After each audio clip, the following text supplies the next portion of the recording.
তোমাদের সঙ্গে এমন একটা রেসিপি শেয়ার করব যে রেসিপিটা অনায়াসে হয়ে যাবে এবং চটপট এক থালা ভাত এই রেসিপিতে কিন্তু খেতে পারবে। হ্যাঁ বন্ধুরা, চলো এখন তো গরমকাল, তাহলে গরমকালের সবজি দিয়ে কিন্তু রেসিপি তৈরি করে ফেলি। তো দেখো বন্ধুরা, আমি কিন্তু পটল নিয়ে নিয়েছি। হ্যাঁ বন্ধুরা, আজকে কিন্তু পটল দিয়ে একটা রেসিপি তৈরি করে দেখাবো। তো তোমরা দেখতে থাকো ফুল ওয়াচ করে, তাহলে কিন্তু বুঝতে পারবে। ভিডিওটা কিন্তু স্কিপ করো না, ঠিক আছে?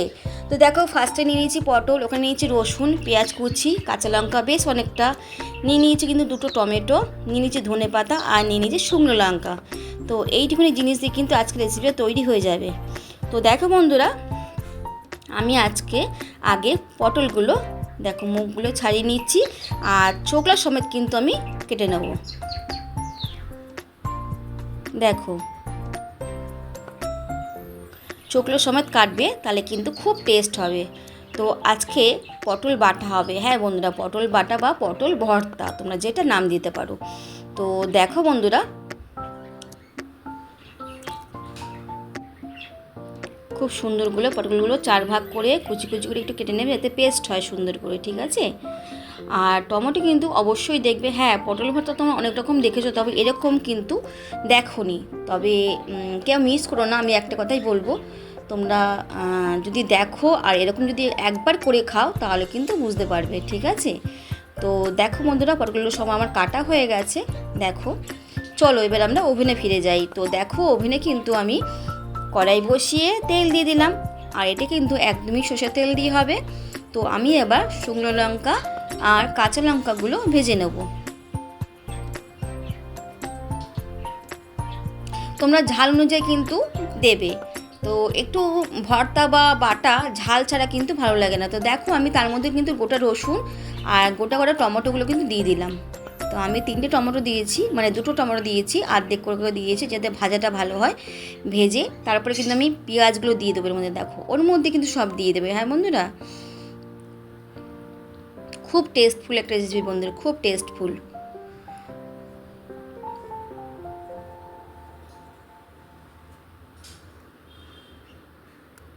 একটু ভাজা ভাজা হবে।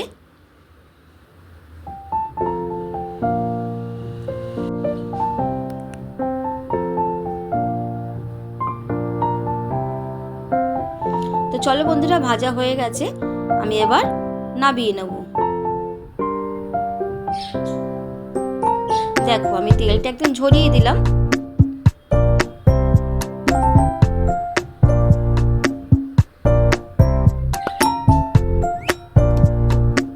এবার আমি এই তেলের মধ্যে কিন্তু পটলগুলো দিয়ে দেবো। হ্যাঁ, একটু ভেজে কিন্তু বাটবে, অবশ্যই খুব টেস্টফুল হবে। অনেকে কাঁচা বাটে, আবার অনেকে সেদ্ধ করে বাটে, কিন্তু এরকম ভেজে যদি বাটো, তোমার টেস্টটা কিন্তু অন্যরকম স্বাদ পাবে। আর দিয়ে দিলাম এর মধ্যে হলুদ, দিয়ে দেবো স্বাদ মতো নুন,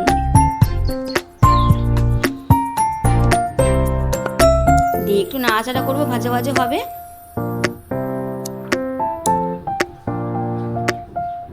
দিয়ে দেবো এর মধ্যে 1 চামচও না, মাত্র 2 চিমটি মতো কালো জিরে দিয়ে দেবো, হাফ চামচ সাদা সর্ষে দিয়ে দেবো, হাফ চামচ কালো সর্ষে। হ্যাঁ বন্ধুরা, সব দিয়ে কিন্তু একবারে ভাজা ভাজা করবে সুন্দর করে। আর দেখো, আমি গোলমরিচ, তোমরা কিন্তু গোটা গোলমরিচ দিতে পারো, আমি গুঁড়ো দিয়েছি, আমি এর মধ্যেই দিয়ে দিলাম একবারে। দেখতে পাচ্ছ সুন্দর করে ভাজা এসে গেছে। তো চলো আমি এবার নামিয়ে ঠান্ডা করে নিয়ে আর এবার আমি বেটে নেবো। দেখো, লঙ্কা, টমেটো, রসুন, পেঁয়াজ সব আমি মিক্সির মধ্যে দিয়ে দিলাম।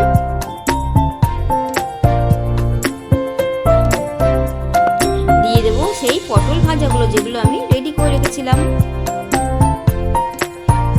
একটু ঝাল করলে কিন্তু খেতে খুব ভালো লাগে, জানো তো বন্ধুরা, তাই বুঝি একটু ঝালটা বেশি দেবে।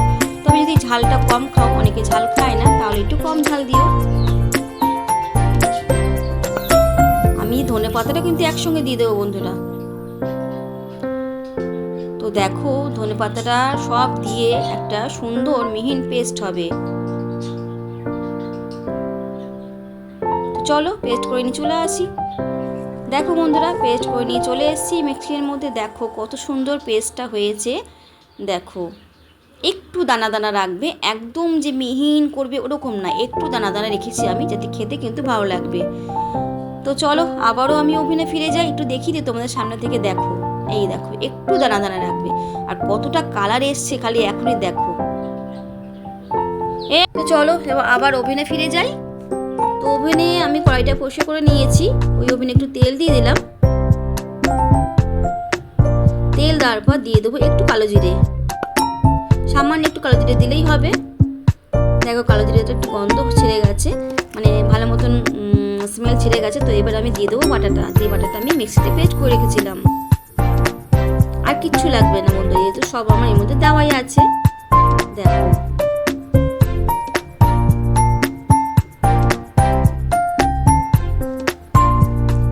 এবারে কিন্তু খুব সুন্দর করে নাড়তে হবে, যাতে মানে এই যে বাটাটা যাতে শুকিয়ে যায়, আর একদম শুকিয়ে গেলে কিন্তু খেতে খুব টেস্ট লাগবে। দেখো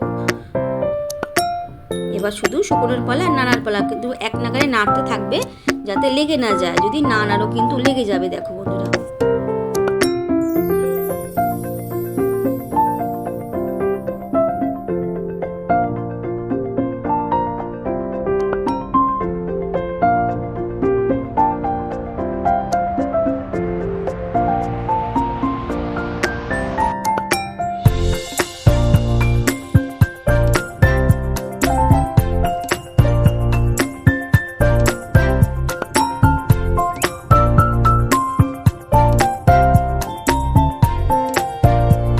নাড়তে নাড়তে কিন্তু কোথায় চলে এসছে, কতটা ছিল আর কইটুকুনিতে পরিণত হয়েছে। দেখো কালারটা কত সুন্দর চেঞ্জ হয়েছে, আর দেখো সাইড দিয়ে কিন্তু তেল ছেড়ে দিয়েছে, তার মানে কি বাটাটা কিন্তু পুরো কমপ্লিট হয়ে গেছে, বাটা বলো বা ভর্তা বলো। তো কেমন লাগলো তোমাদের দেখো। তো বন্ধুরা সত্যি বলছি বন্ধুরা, আমাদের ঘরের মানুষরা কিন্তু খেয়ে কিন্তু খুব নাম করেছিল, আর বলেছিল যে এরকম বাটা আরও একবার করো। তো তোমাদের কেমন লাগলো অবশ্যই কিন্তু আমাকে কমেন্ট করে জানিও। তো সবাই কেমন আছো, আর রেসিপিটা তোমাদের কেমন লাগলো অবশ্যই জানিও। আবারও নতুন কোনো রেসিপি নিয়ে আসছি, ততক্ষণ যদি তোমরা ওয়েট করো। তো দেখো অলরেডি আমার রেডি হয়ে গেছে। তো আজকের মতন এখানে বিদায় নিলাম, টাটা বাই।